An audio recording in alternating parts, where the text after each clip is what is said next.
Oke, sudah terlihat ya. Jadi kita akan membahas tentang kontrol sistem, ya. Jadi minggu lalu kita membahas tentang bagaimana ruang lingkup kontrol sistem. Minggu ini kita akan membahas tentang bagaimana feedback, ya. Feedback itu umpan balik. Jadi umpan balik itu sesuatu yang diberitahu kepada kita tentang kondisi sebenarnya, ya, kondisi real sebenarnya, ya. Nah, feedback ini ada dua macam, yaitu positive feedback dan negative feedback.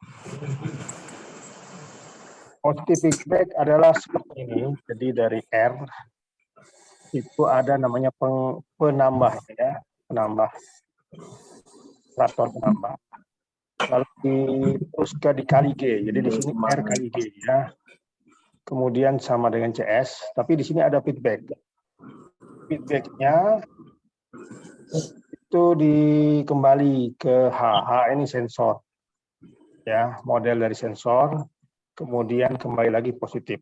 Jadi di positif di sini adalah R tambah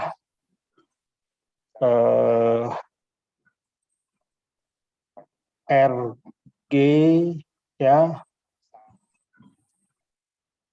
kali H, ya. Jadi kalau kita membuat transfer function-nya, ya, akan ketemu bahwa transfer function dari sistem di atas adalah P sama dengan G1 minus GH. Ya. Nah, sekarang ini kalau dia positif, ya. Kita lihat di sini di bawahnya ini bilangnya ada minus, ya. Kemudian kalau dia negatif, ya, kita lihat di sini adalah minus, ya. Minus, kemudian di sini R, di sini juga R, ya, R kali G, jadi RG di sini. RG dikali A, ya.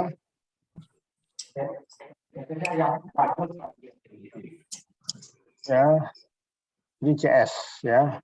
CS per RS, ya. Di mana CS adalah R kali G.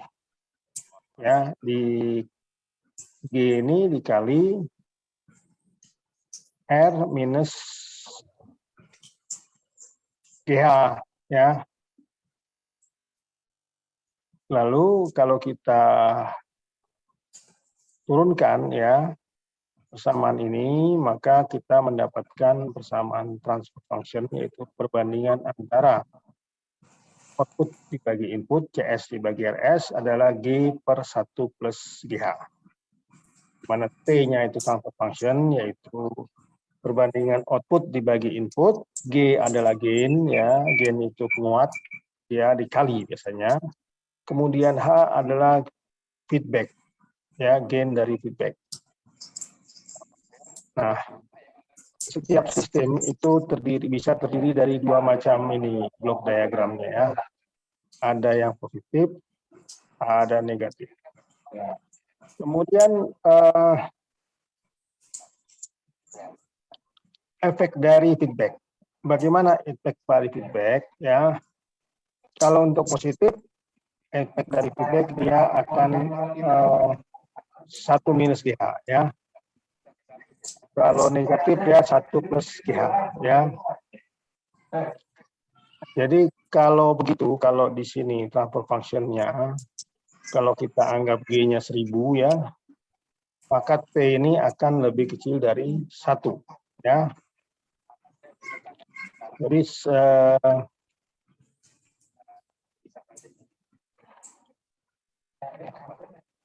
Jadi akan lebih besar daripada 1, ya.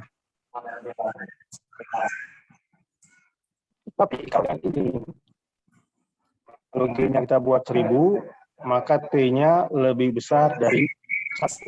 Ya.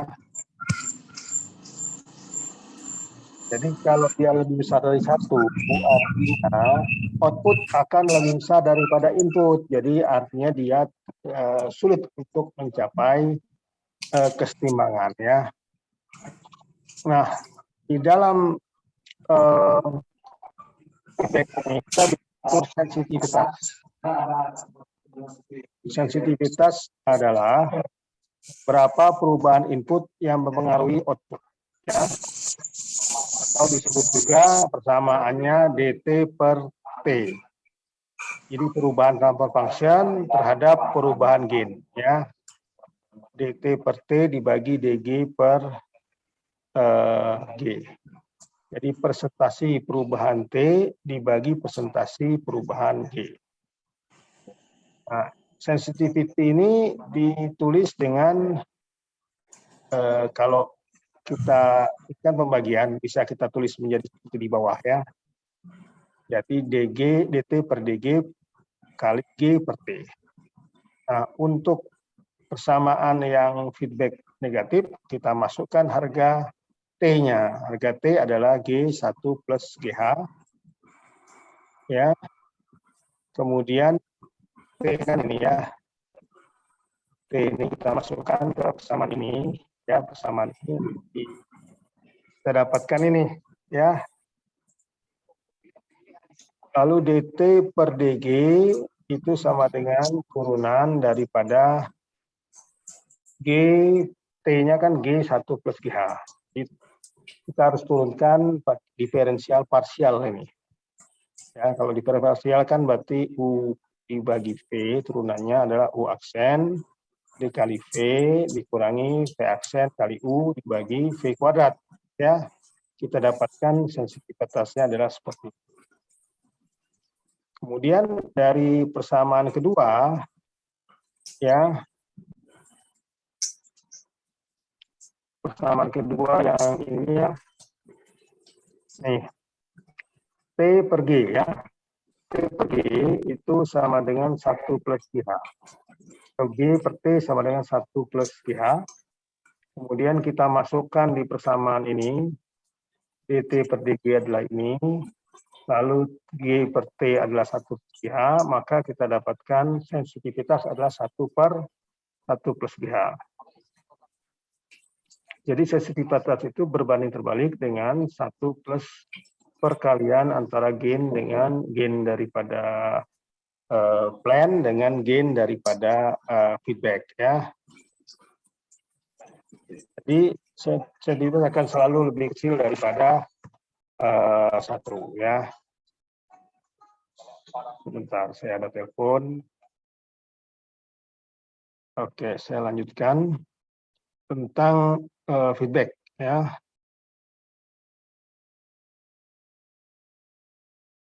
Jadi sensitivitas tadi, ya, setelah kita uraikan, ya, seperti ini, maka kita dapatkan sensitivitas adalah 1 per S plus GH, ya. Jadi sensitivitas itu berbanding terbalik dengan penjumlahan 1 plus GH, ya. Kemudian bagaimana pengaruh daripada stabilitas, ya, dari feedback. Jadi feedback itu mempengaruhi apakah sistem itu tersebut stabil atau tidak, ya. Jadi yang disebut dengan sistem stabil adalah sistem yang dia berada dalam kontrol kita, ya. Kalau tidak dalam kontrol kita, berarti sistemnya tidak stabil. Misalkan kalau tadi dari persamaan di atas, GH-nya -1, ya. Kalau GH-nya -1, maka ini kan tak berhingga, maka disebut sistem tersebut tidak stabil, ya. Lalu bagaimana efek feedback-nya dengan noise? Nah, noise itu kita bisa tambahkan di dalam plan-nya, ya, dalam gain. Ada gain 1, gain kedua, lalu ada noise. Nah, noise ini berpengaruh, ya. Berpengaruh, ya, kalau kita hitung transfer function di sini, C dibagi NS, ya, adalah GB, ya. Karena CS sama dengan NS kali GB, ya. Kemudian kalau misalkan itu kalau R-nya 0. Kalau R-nya 0 berarti fungsi ini hanya dari NS ke CS ya. Nah, sekarang kalau dia ya fungsinya lebih kompleks lagi ya.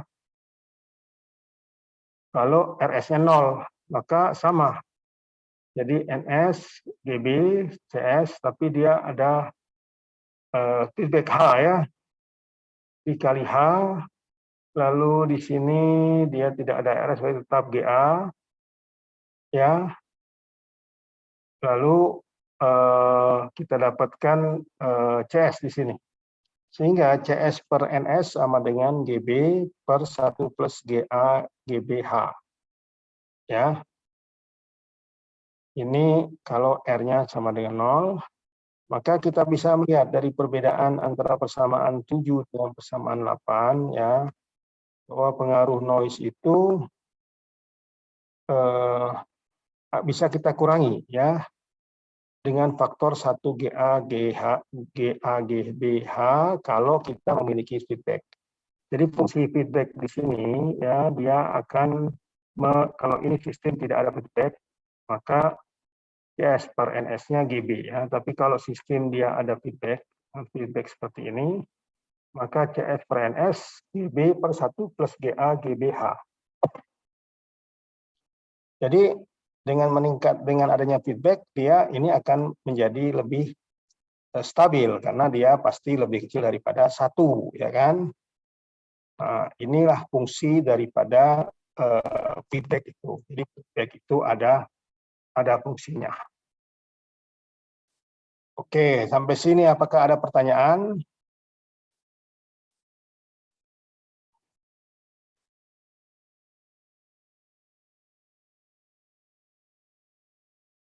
Tidak ada, kita lanjutkan sedikit ya.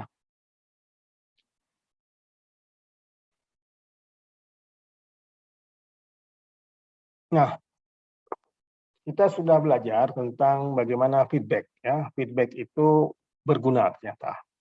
Jadi feedback itu dia membuat sistem lebih stabil ya dibanding tanpa ada feedback. Nah, selanjutnya adalah bagaimana kita ketika kita melihat suatu sistem, kita harus bisa membuatnya ya menjadi suatu model matematik supaya kita bisa menganalisis sistem tersebut. Jadi kalau kita tidak bisa membuat modelnya, maka kita tidak bisa menganalisa sistemnya. Nah, semua sistem, misalkan pesawat terbang, mobil, dan sebagainya, sebenarnya ada model, ya, model matematiknya. Ya. Nah, model itu adalah mewakili daripada kondisi sistem tersebut ke dalam suatu persamaan. Ada banyak model yang digunakan. Yang pertama adalah model diferensial, ya, persamaan diferensial. Yang kedua adalah model transfer function, yang seperti kita buat tadi ya, ada block diagram, dapat transfer function-nya. Yang ketiga state space, ya, ini adalah matrik.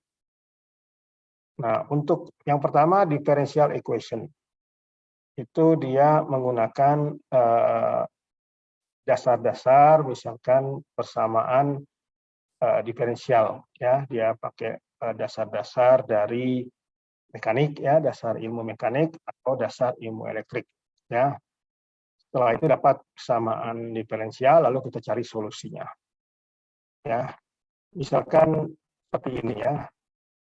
Seperti ini, kalau kita gunakan persamaan hukum Kirchhoff, ya, maka VI sama dengan R kali I dikali L.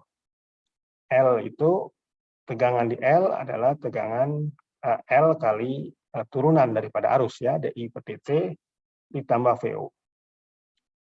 Lalu I adalah arus yang melalui L, tapi juga arus I melalui C, sehingga I sama dengan C dV0 per dt. Nah, lalu persamaan ini kita ganti RI, ya, I-nya masukin dV0 per dt, ya, I lagi kita masukkan dV0 per dt, jadi D2 V0 per dt kuadrat plus V0. Lalu kita dapat persamaan ini kita balik, yang kita taruh di sebelah kiri, yang VI masuk ke dalam, maka D2 V0 per dt kuadrat tambah R per L dV0 per dt tambah 1 per LC kali V0 sama dengan 1 per LC VI. Ini adalah model matematik yang menggambarkan rangkaian ini. Jadi orang kalau hanya melihat matematik ini, kita sudah tahu, oh ini sebenarnya adalah realnya adalah seperti ini ya. Tapi kita hanya melihat dari samaan matematik sudah cukup, sudah mewakili. Lalu transfer function model ya. Misalkan YS per XS. Jadi transfer function adalah output dibagi input YS per XS. Nah, lalu kalau dari persamaan yang di atas yang sudah kita dapatkan, persamaan diferensial, ini kita mau ubah ke persamaan transfer function. Bagaimana caranya? Kita harus menggunakan Laplace ya. Jadi minggu depan kita akan belajar Laplace. Saya hanya beritahu dulu mungkin fungsi dari Laplace ya. Jadi Laplace itu dia convert ya persamaan diferensial dan persamaan linear menjadi fungsi Laplace ya. Misalkan convert dari D2 V0 per dt kuadrat itu setara dengan S kuadrat V0S. Convert dari ini dV0 per dt adalah setara dengan S V0 ya sebenarnya ya. Kalau ini dia konstan tidak berubah. Kalau ini juga sama tidak berubah. Lalu kita kumpulkan S-nya ya. Dan yang tidak ada S kita kumpulkan, kita dapatkan bahwa V0 per PI sama dengan ini 1 per LC dibagi persamaan yang ini ya. Ini adalah suatu transfer function yang didapat dari Laplace transform ya. Ini kita bisa mengganti sistem rangkaian di atas dengan dalam transformasi Laplace seperti ini ya. Nah, itu mungkin ya materi hari ini ya.